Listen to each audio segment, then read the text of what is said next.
about this. We got our first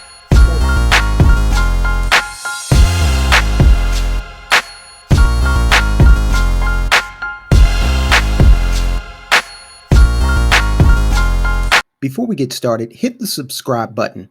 Then make a comment in the comment section and we'll respond to you, letting you know that we appreciate your subscription. Thank you. Okay, let's jump right into this. Are you being pimped by the IRS, or are they your partner? Now, a lot of people complain all the time.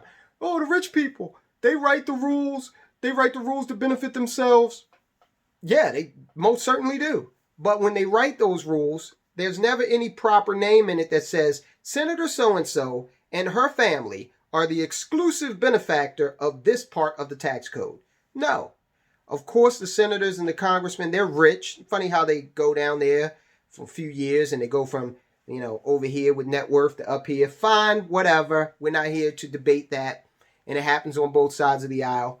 What we are here to do is to figure out how we can become partners with the IRS in order to improve our financial situation. So let's cover some quote-unquote conventional financial wisdom. And a lot of this conventional wisdom, people have been talking certain pieces of conventional wisdom for many decades, and times have changed. Situations have changed, okay? And a lot of this wisdom, either it doesn't apply at all or it needs to adjust in order to be valid. So let's get right into it. What's that first piece of conventional wisdom that's probably got you being pimped by the IRS as opposed to being their partner? The tax refund. Now, I remember when I was growing up, around tax time, people would get so excited about their refund. I'm going to get a tax refund. I'm going over here to Luskin's. That was a discount electronics store back in the day in the Baltimore area. And I'm going to buy this. I'm going to buy a car. I'm going to buy these clothes. It was like people thought that the tax refund was a bonus, that the government was just saying, hey guys, it's that time of year. Federal government's going to be Santa Claus. It's Christmas too. This one's for adults. We're going to give you money just for the hell of it. That's how people approach tax refund. That's how a lot of people still approach it. And as I matured and, got to work with people that had a great understanding of how money worked, they said, listen, Tyrone, you want to seriously consider that tax refund because you probably don't want it. And the reason you don't necessarily want a tax refund is because it's simply the government giving you back money that you overpaid. And to boot, you've basically loaned the federal government, the one with the multi-trillion-dollar operating budget, you've basically loaned them a no-interest 1-year loan. And that's why they give you the money back, because you just overpaid. It's not a bonus at all. So now you got to ask yourself, am I able to take that money and employ it in my life more efficiently, more effectively all throughout the year, as opposed to getting that refund back and feeling like the government bestowed something on me when it was my money in the first place? Sit down with your tax provider, with your CPA, and figure out what is best for you. They may, I don't know your situation, but they may say, hey, let's adjust your withholdings so that you can keep the money that you thought was some kind of bonus from the IRS. Don't get pimped in that way. Use the code to partner with the IRS. That's a way that's going to put more money back in your pocket throughout the year. And that way, you can employ that money more efficiently in your life in real time. Okay, this next one. Oh man, this one is sacrosanct. I might get some people who unsubscribe on this one, but look, it's true. The qualified tax-deferred retirement plans, the 401k and the IRA. Now, again, I cannot stress this to you enough. if you're getting some sort of match, you just got to check with your financial professional, your personal financial professional, to understand what's right for you. I'm going to give you a concept, and you can take that concept and do what you want to with it after you've gotten proper advice from people who know your situation. All right, so the IRS has said that, okay, you can go ahead and invest in the 401k and the IRA. And what we'll do is we will give you a deduction for a certain amount of money, up to a certain amount of money, every year. And you can deduct that from your taxes. So this is how it works. Say you make $100,000. You donate, or you contribute rather, $10,000 into your 401k in that year.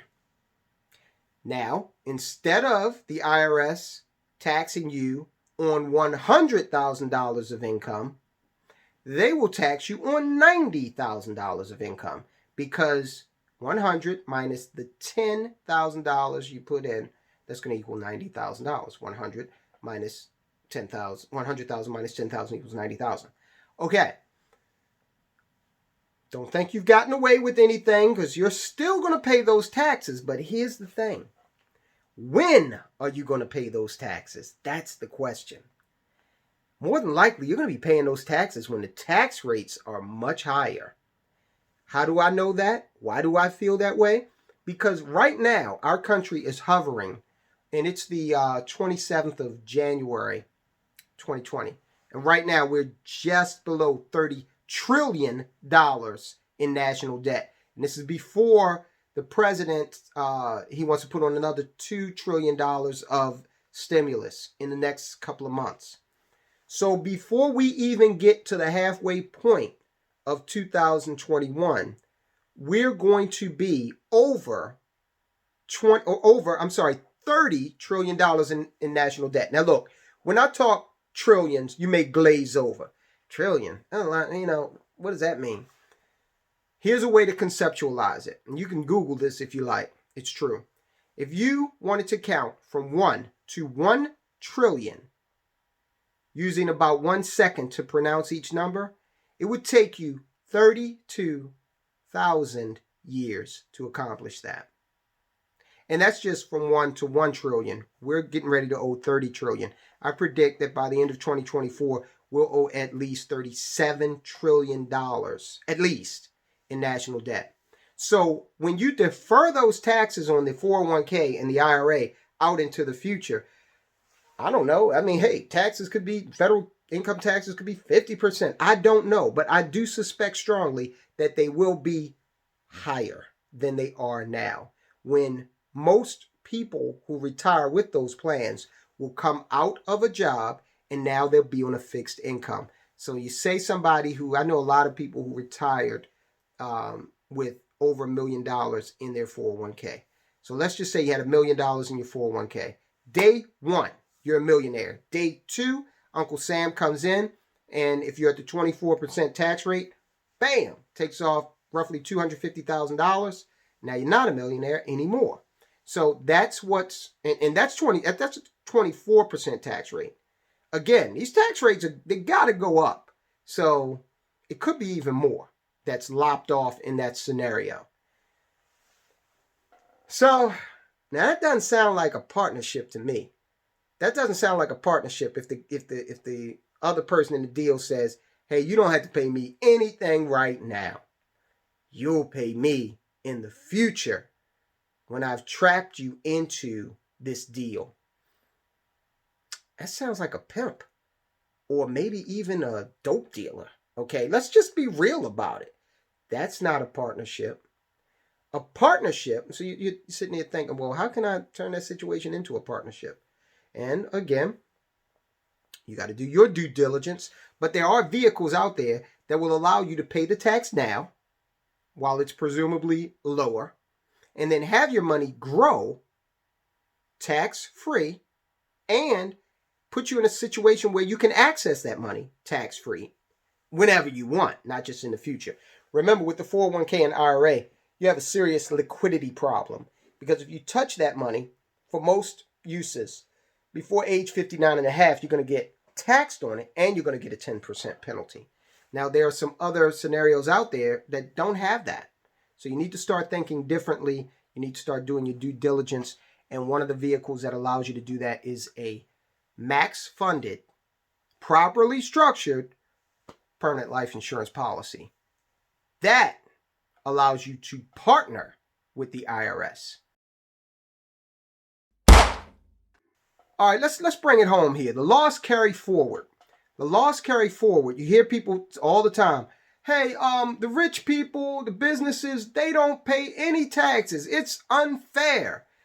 Well, if you know the tax code and you know how money works, you understand that not only is that ability, sometimes when companies don't pay taxes, not only is it perfectly legal, but it's something that can benefit you as well if you start a business.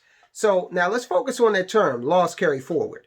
Loss is the first word in the term, which means that you want to try to avoid this because you can only, pull the trigger on that if you have a loss. What it's saying is if you have a loss in your business, maybe you bought a building and during the year it took you to refurbish that building, you incurred losses because you weren't able to rent it out.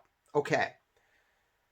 You can carry that loss over, depending on how large it is, you can carry it over into subsequent tax years and apply it to subsequent tax years. That's all that means. But you have to incur a loss to be able to realize that benefit.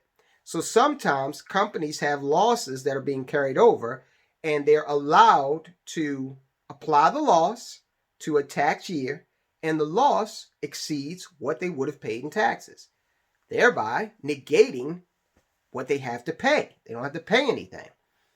You can do that too if you have a business and you rack up a loss. Now, again, loss being the first word in the term means that you should try to avoid that at all costs. You don't want losses in business. Your purpose for being in business is to be profitable. But things happen and a lot of businesses take a minute to get started. So this is an incentive that the government gives you in the partnership scenario where you can carry that loss forward. Now, the pimp part comes in. The pimp hand comes in when you've got actual people out there complaining about corporations needing to have their taxes raised. We need to raise taxes on the rich. Okay, well, let me explain to you how that's going to go down. You raise taxes on corporations. Corporations are then going to raise prices on you. So you may feel good that, some congressman got on their soapbox and decided to tell you a lie that they were going to stick it to these businesses and that's supposed to make you feel better, when in actuality, that's actually going to take money out of your pocket. Don't get pimped like that. Understand how money works. Okay, finally, let's talk about the audit. A lot of people are afraid of the audit. The IRS is going to come and take a look at me. I'm so scared. And so I'm not going to be as assertive with my tax strategy as I could be legally. Now, if you keep proper documentation, if you meet with your tax professionals, tax attorney, CPA, tax preparer, and they have said, okay, these are the things that you can do legally, you still may be audited. And that's okay, because an audit is simply a question or a series of questions. And if you have your ducks in a row and you have qualified professionals that are representing you and are able to take your documentation, share it with the IRS, meet with them, talk their lingo, then 9 times out of 10, you're not going to have any problems. And who knows? You may have a situation where you may, we found that a couple of years back you actually owed X amount of dollars more, okay? Work with the IRS, partner with them. Don't sit in a corner and fear them to the point where you're not able to employ strategies that the IRS itself is saying, you can do this. We're okay with it. It's in the code, the law. A lot of people are so terrified of the IRS that they don't understand the power of partnering with them. So I want you to be a partner with the IRS. And one of the ways you do that is that you put your team together. You go out and you find a qualified and experienced CPA and a tax attorney, and you work with those individuals to put together a tax strategy, especially if you own a business. And then you will win. Be a partner. Don't get pimped.